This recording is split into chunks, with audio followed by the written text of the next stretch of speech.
This question involves some pretty classic algebra, so just be careful, show your work. I mean, there are ways that we could do this with a strategy like guess and check, but it's complicated by the fact that our answer choices don't represent something simple. They represent something a little bit more complex, right? It's not just x, the answer choices are 8 times x.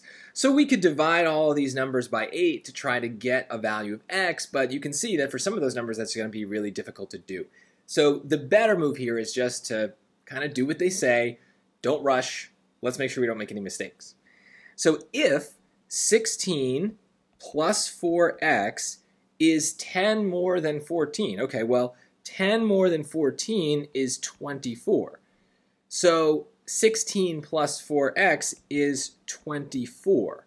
We could have split it up and written it as 16 plus 4x is 10 more than 14.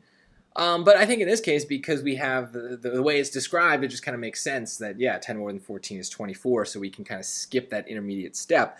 But what's important here is recognizing where the 10 goes, right? That word is, when it's written in kind of a math context, usually means equals. And so let that be your guide here. Let the is kind of tell you what's going to go on each side of the equal sign. Okay, so now we have an equation we can solve. So before I even look at the 8x thing, my instinct might just kick in and just be like, okay, solve this.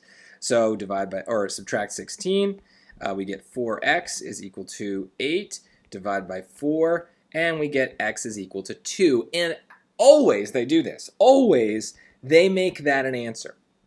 So you got to just know that they're going to do this. Otherwise, your robot brain will go too far.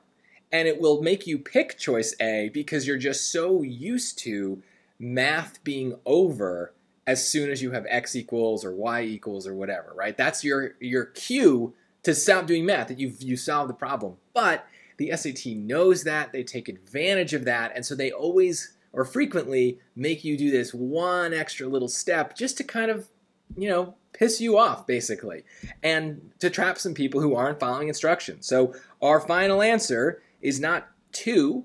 We just need to multiply that by 2. So 8 times 2 is 16, and that's the answer. So these last steps are not hard, but if you find yourself making this mistake where you don't answer the actual question because your robot brain just goes crazy, you've got to, underline stuff and slow yourself down. Like, you can't afford to lose points on this. It means you're doing everything right except following the instructions. So don't lose points on something like that.